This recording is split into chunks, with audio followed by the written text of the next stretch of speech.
What do we do now, Ralph?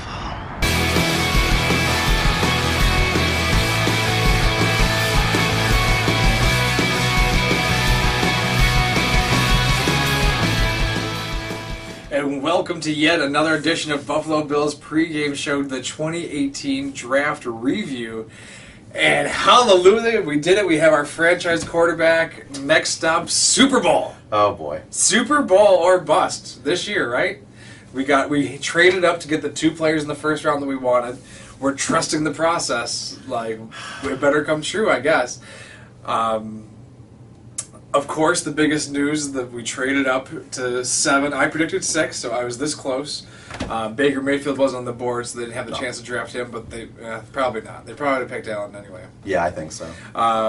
But they picked up Josh Allen as our quarterback out of Wyoming. I'm excited to see him in highlight reels that aren't in yellow and brown. Those Wyoming uniforms are some of the ugliest I've ever seen in all the sports.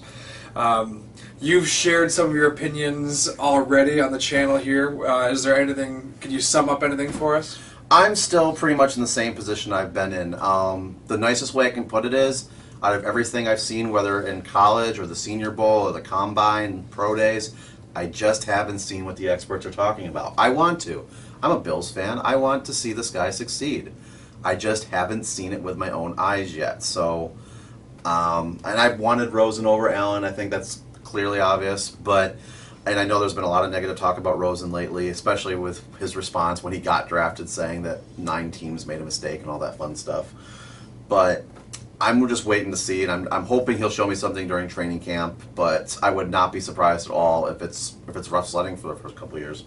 You think he goes in right away, or is it rough sledding under A.J. McCarron? It could be both. I mean, just because we have a rough start of the schedule, that's part of the problem. But I want them, and I'm very curious what you're going to say about this, because I'm going to say the exact same thing I said 5 years ago. I don't want them to force the Josh Allen situation. I want them to go with the best QB available, whether it is A.J. McCarron, Josh Allen, or even Peterman. Whichever one proves it in camp. Just go with it, because all of them in this case are unproven. All of them need to prove something. It would be terrifying if Peterman turns out to be the best option, like coming out of training camp. It would be it'd be rough, but I'll tell you, if that happened, I think I'd be like, okay, this is unscripted now, so I mean, maybe it is true, or maybe the others are just horrible. I don't know. I have this fear, and this is kind of combining what happened for both the first 2 picks in the first round. Is that our coaches get such a hard-on, for lack of a better term, for players who are willing to accept anything that's shoved down their throat in the name of the process. That they have very specific things they're looking for in players, and when they find them, that they get so excited about it that they're like, we're going to give up whatever we need to do to get that person because we think he'll fit us. And I don't think that's not the way Bill Belichick does it. He goes for the best players, regardless of. I mean, it's just looking for a dynamic type of player. And look, I've listened to Josh Allen in interviews, and he is a great guy. I really believe that, despite all the Twitter stuff that just happened. I really believe that. But yet, I mean, that doesn't mean you're the best. Well, at this point, it's a crapshoot anyway in which of these quarterbacks turn out, and he could very well turn out to be the best quarterback in this class, and McDermott be hailed as a genius. Mm-hmm. And in reality, it's a roll of a die with any of these guys. So that is very true. Ultimately, it's too early to tell, as we all know, but let's hope they're right. Yeah, and I will say this, and this will be my final point. I'm glad we're taking a chance, because we could have easily not taken the chance, and it may not work out. I'm not sure it will, but I will say at least we're trying, even if it's wrong.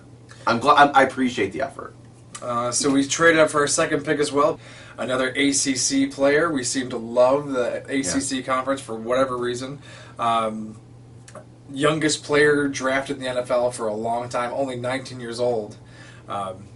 Any thoughts on Tremaine? I mean, he's 19, but I think he turns 20 in a couple days. Every interview I've seen him in, he acts a lot older than 20. He acts the mature linebacker part, so the age factor doesn't bother me at all. He was actually the number 1 linebacker for me in the entire draft, so I don't think we could have done much better in the linebacker category. I'm a little concerned that Bean has already come out saying that they want to start him at Mike. I'd prefer Milano to be the Mike than Edmunds, but I mean, I think they really tweets love around. his size. Yeah, I think if you put him in the middle, then he has more of ability to reach more parts of the field. I understand that. In the third round, pick Harrison Phillips out of Stanford. And I don't know, did you hear that he's a wrestler? Has that come across your plate at all? Maybe. I didn't really pay attention to it too much, to be honest with you.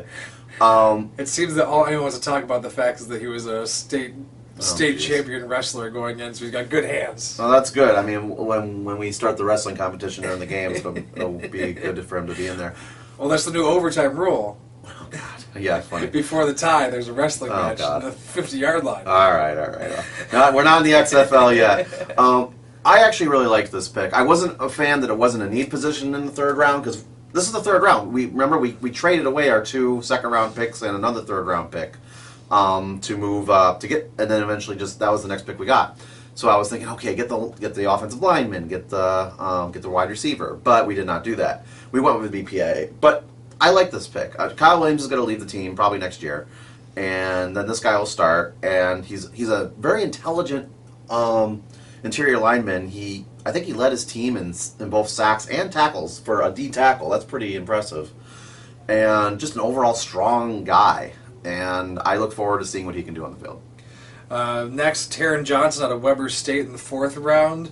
Likely to be a depth pick, seeing as the starting defensive back's pretty well set, or do you see him cracking the starting lineup? The only thing I see him playing is possibly nickel. There is a chance with Vontae Davis having injury issues that he might have to see some more playing time at the cornerback position if Vontae Davis gets injured. But I mainly see him as a targeted nickel. In the 5th round, we got Siran Neal, one of these versatile players that McDermott seems to really like. He played linebacker and defensive back in college. Yeah, that's what I was about to say. Yeah, there was ESPN didn't actually even have any tape on this guy, so it was kind of hard to really break this. Jacksonville State, yeah. Jacksonville State. I mean, now let's not make fun of us too much. We have a Buffalo State, so I mean, when you think about it in those terms, it's like, okay, this is common in cities. But, I mean, yeah, obviously not a well-known college. Yeah, I mean, how many small schools are we going to choose from in this draft, At least it's not the ACC. Yeah, but he's a speedster, and and from what I understand, he's a quick study. He's a good study of defense. And, I mean, when you have 2 defensive minds in the backfield with Frazier and McDermott, I mean, that's a good thing to have. In the 5th round again, Wyatt Teller, need position at guard, another VodTech player.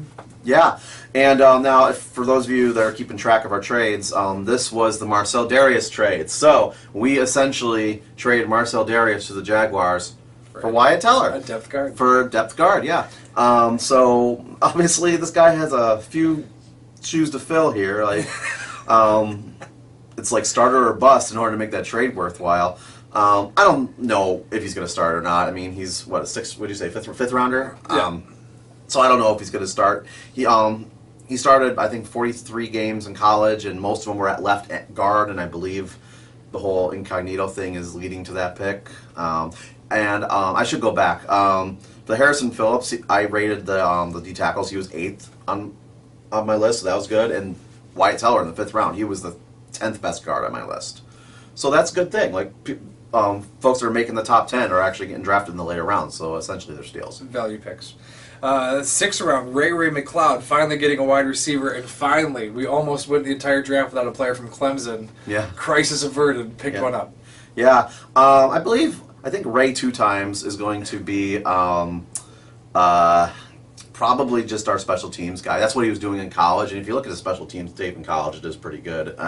He was the 2nd wide receiver in Clemson. He wasn't Dean Kane, or not Deion Kane. He wasn't the main receiver down there. But I think if we put him in either kick return or punt returns, he could do some good things for us.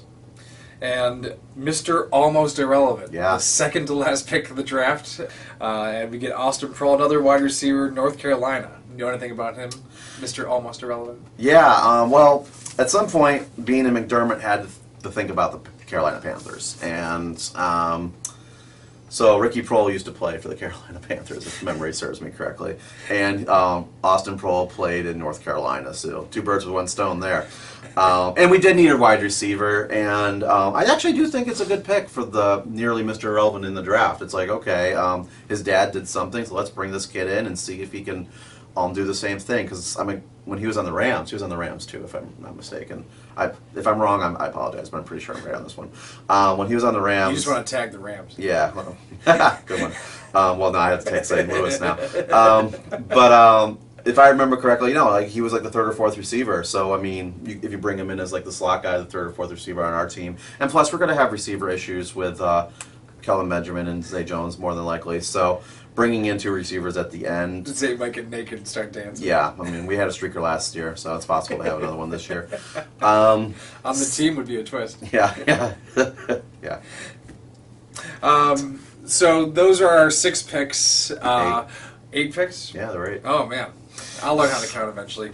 And I think before I can give the team a grade out, I'm like kind of talk about the philosophy of like I was saying, we fall in love with players and just give up whatever we need to draft capital to get those players. And I don't think that's the formula for winning in the NFL long term.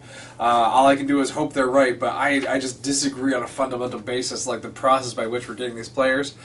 That being said, we had some good draft picks that turned out really well last season. So if every one of these players pans out, then maybe drafting up is the right thing to do, and they've got the secret and the hot hand, and we'll all love them even more for it. So I'm going to give them a grade of a B- right now, a little bit above average, but not much. Yeah. The minus makes it feel personal, and I don't want to make it feel that bad, but there's certainly not a B+, so a B- it is for the Bills. I'm going to give them a B, just a standard B on this one. They did pick all the need positions that we were looking for them to pick. Quarterback, offensive line, wide receiver, linebacker, corner. So they hit all those marks. The question is how they did it. If you look at the picks that we traded away, we had M.J. Stewart, Duke Dawson, and Brandon Parker. Now, obviously, I don't know if the Bills were going to pick those exact picks, but that's who went at the positions that we traded away. Who knows what those guys are going to do versus the guys that we picked. Those were 2 corners. We picked 2 corners. So time will tell which was the better option. But like I said at the beginning of this, my preference was Rosen in the draft. So we'll see what happens in the quarterback ways from here on out. So I'm going to go with a B.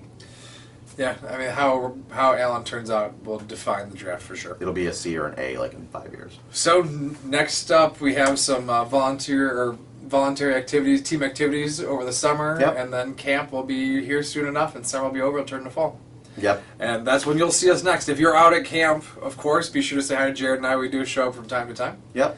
We don't know what day we're Yeah, it's fine, but we'll figure it out. But until then, thanks for watching Buffalo's Pregame.